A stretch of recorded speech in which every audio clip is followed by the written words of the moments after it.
அரசினர் தனி தீர்மானம். மாண்புமிகு முதலமைச்சர் அவர்கள்.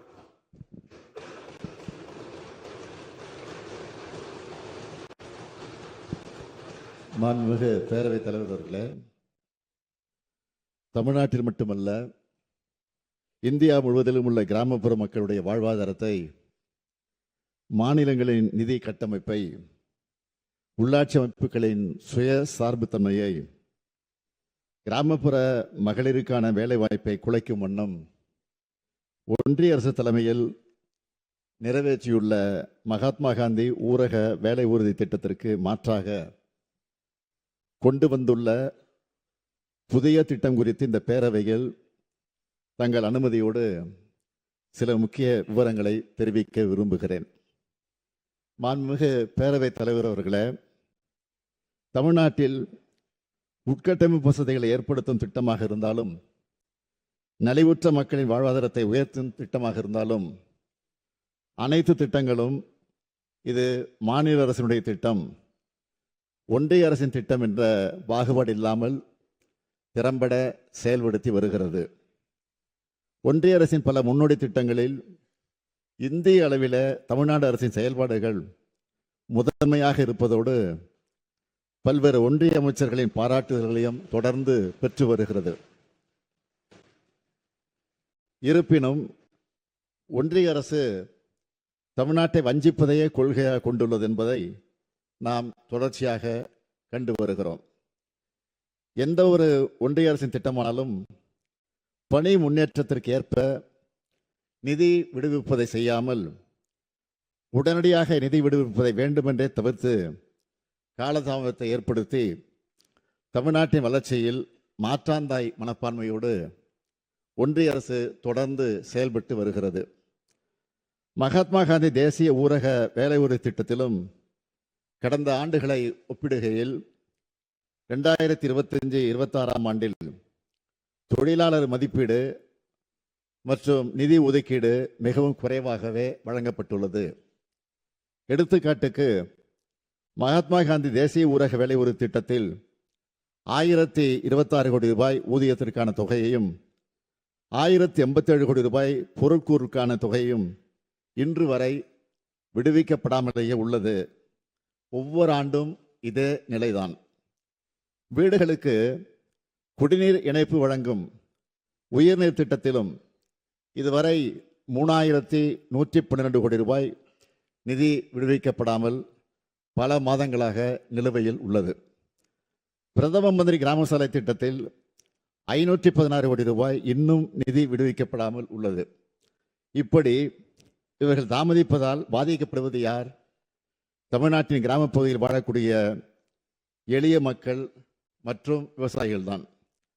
நம் மாநிலத்தின் மீது ஏன் இந்த ஓர வஞ்சனை என்றுதான் நாம் கேட்கிறோம். இந்த வஞ்சனையை எல்லாம் விஞ்சக்கூடிய அளவுக்கு தற்போது ஒன்றிய அரசு கிராமப்புற ஏழை எளிய மக்களின் வாழ்வாதாரத்தை அடியோடு வேத வைக்கக்கூடிய வகையில் மகாத்மா காந்தி தேசிய ஊரக வேலை உறுதி திட்டத்தினை மாற்றி அதற்கு பதிலாக வளர்ச்சியடைந்த இந்தியா ஊரக வேலைவாய்ப்பு உறுதி மற்றும் வாழ்வாதார திட்டம் என்று தமிழ் பொருள்படும் BBGR ராம்ஜி என்ற புதிய திட்டத்தினை அறிமுகப்படுத்தி உள்ளது. ஏற்கனவே இருந்த மகாத்மா காந்தி தேசிய ஊரக வேலை உறுதி திட்டம் தமிழ்நாட்டில் சிறப்பாக செயல்பட்டு ஊரக பகுதிகளில் பதிவு செய்யப்பட்ட ஒவ்வொரு குடும்பத்திற்கும் 100 நாட்கள் வேலையை உறுதி செய்தும் சராசரியாக ஒவ்வொரு ஆண்டும் 65 லட்சம் குடும்பங்களைச் சேர்ந்த 74 லட்சம் தொழிலாளர்கள் தங்கள் உடல் உழைப்பை தந்து பயன்பெற்று வந்தனர். இதில் 85 விழுக்காட்டுக்கு அதிகமானோர் பெண்கள் என்பது குறிப்பிடத்தக்கது. இந்நிலையில் புதிதாக அறிமுகப்படுத்தப்படும் BBG ராம்ஜி திட்டத்தை அறிமுக நிலையிலேயே நமது நாடாளுமன்ற உறுப்பினர்கள் கடுமையாக எதிர்த்திருக்கிறார்கள். அனைத்து எதிர்க்கட்சிகளும் ஒன்றாக குரல் எழுப்பியிருக்கிறது. எனினும் மக்கள் குரலை மதிக்காத ஒன்றிய அரசு அந்த திருத்த சட்டத்தை நிறைவேற்றிவிட்டது. இந்த புதிய திட்டமானது மக்களின் தேவையின் அடிப்படையில் அமைக்கப்படவில்லை. இது குறித்து நான் ஏற்கனவே மாண்புமிகு பிரதம அமைச்சர் அவர்களுக்கு கடந்த 18/12/2025 அன்று கடிதம் எழுதியிருக்கிறேன். மாண்புமிகு பேரவைத் தலைவர் அவர்களே, இந்த புதிய வளர்ச்சியடைந்த இந்தியா ஊரக வேலை உறுதி மற்றும் வாழ்வாதார திட்டத்தின் கீழ் வேலைவாய்ப்புக்கான உரிமை என்ற அடிப்படையில் இல்லாமல் ஒன்றிய அரசால் நிர்ணயிக்கப்பட உள்ள உத்தேச ஒதுக்கீட்டின்படி வேலை வழங்கக்கூடிய நிலை ஏற்பட்டுள்ளது. எனவே தங்கள் அனுமதியோடு இப்பேரவையில் பின்வரும் தீர்மானத்தை நிறைவேற்றி தருமாறு கேட்டு நான் முன்மொழிகிறேன்.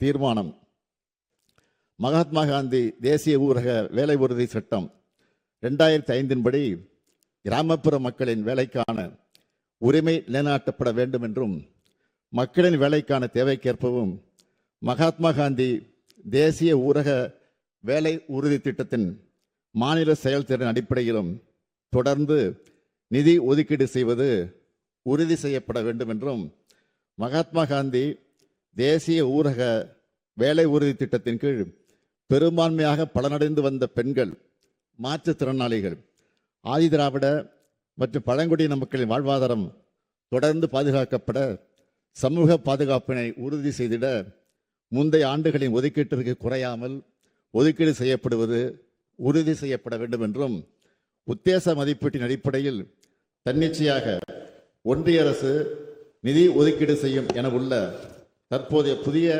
நடைமுறையை கைவிட்டு ஏற்கனவே மகாத்மா காந்தி தேசிய ஊரக வேலை உறுதி திட்டத்தின் கீழ் பின்பற்றப்பட்ட வேலைக்கான தேவைக்கேற்ப நிதி ஒதுக்கீடு செய்யும் நடைமுறையை தொடர வேண்டும் என்றும், மேலும் கூட்டாட்சி தத்துவத்திற்கு மதிப்பளித்து மாநிலங்களுக்கான ஒதுக்கீட்டினை வேலைக்கான தேவைக்கேற்ப பகிர்ந்தளிக்கும் வழிமுறையை மாநில அரசை வகுத்துக்கொள்ள அனுமதி அளிக்க வேண்டும் என்றும், இப்புதிய திட்டத்தில் மாநில அரசின் நிதி பங்களிப்பு 40% உயர்த்தப்படுகையில் மாநில அரசின் நிதிச்சுமையை கணிசமாக அதிகரிப்பதாக உள்ளது.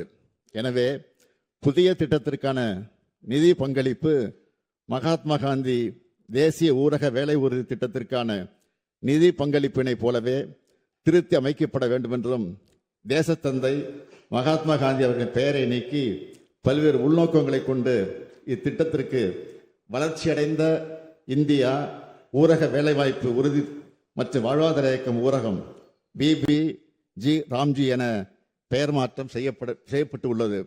மகாத்மா காந்தி அவர்கள் இந்த தேசத்திற்கு வகுத்து தந்த கொள்கைகளையும் வழிகாட்டிய பாதையையும் எப்போதும் நினைவுகூரும் வகையில் இத்திட்டம் மகாத்மா காந்தி பெயரிலேயே தொடர வேண்டும் என்றும் ஒன்றிய அரசை இப்பேரவை ஒருமனதாக வலியுறுத்துகிறது.